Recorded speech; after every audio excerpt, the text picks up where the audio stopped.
Scorpion72, welcome to another Bat Monday, and today we're going to be taking a look at the Superpowers Batmobile. This is done by Kenner back in 1984 for the Superpowers line. So the Superpower line had some vehicles for the figures, mostly for the good guys, and one of them was this awesome Batmobile.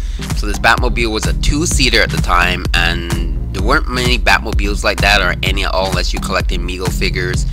Here's a picture I found online with Batman and Robin standing inside the Batmobile.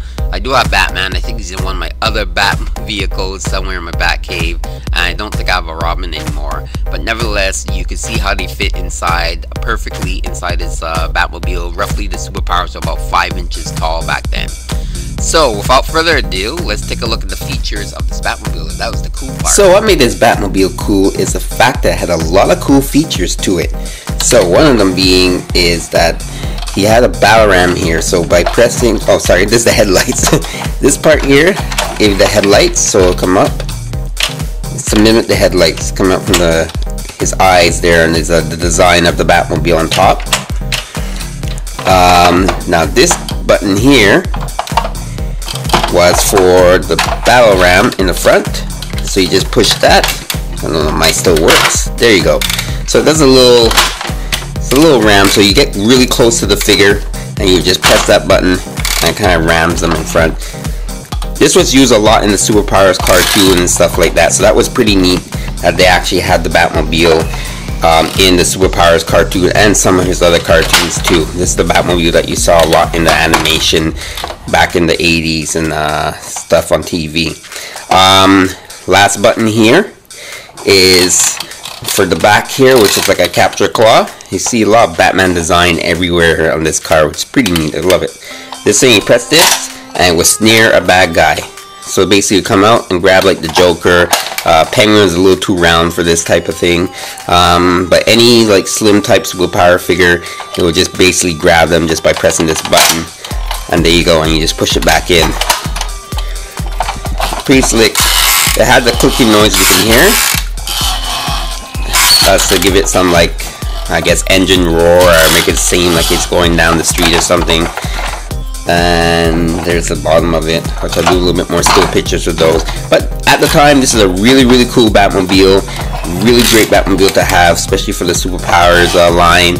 That Batman had a way to get around, because most of the team members and stuff in the Superpowers could either fly, run, or swim. So he can even give Aquaman a ride if he needed it, if there's no water around. So there's a really amazing Batmobile. Little story behind this Batmobile is that I had a chance to get this Batmobile when I was young. I found it in a bin in one of the stores for like $2, and back then my mom said no. And yeah, she remembered that for years to come, that she made me miss out on this Batmobile. It wasn't until almost almost in the 90s I managed to get this Batmobile from a good friend of mine, Robert Porco, better known as Plastic Junkie. He also has a YouTube channel. You should check it out. He does some really cool reviews, and he has a lot of vintage toys that some of you guys might be interested in watching and stuff. So he sold it to me for a pretty decent price, but nevertheless, I was so happy. Even my mom remembers that she passed on it, and she said she's glad that I finally managed to get my Superpowers Batmobile.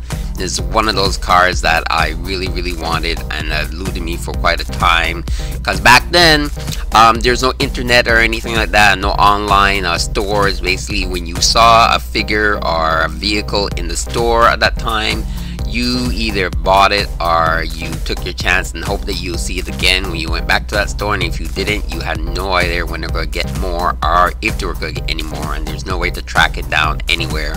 And back then, toy shows were next to non-existent, because most of the shows were basically comics. But nowadays, how that's turned around, now these Comic Cons are more like toy shows, and we can find all these vehicles. The Batmobile it's online somewhere, like if you guys search for it if you do want it, but I see a lot of the Superpower stuff going up in price. Don't know why. I guess it's just nostalgia, and people who are around my age are really looking to finish or complete a collection. And like I said, Plastic Junkie there, he has like doubles of a lot of the Superpower figures and stuff, because he's a big time collector. So there you see, there's a copyright there for Kenner. Kenner is a company back then that did a lot of figures and stuff, and this line is a really standout line for a lot of collectors and fans alike of DC. So there you have it, another Bat Monday showcasing the Superpowers Batmobile. Stay tuned, same bat time, same bat channel. Oh, and by the way, just to let you guys know, click the little bell there so you can get update and know when I put up new videos. So enjoy your toys and keep playing.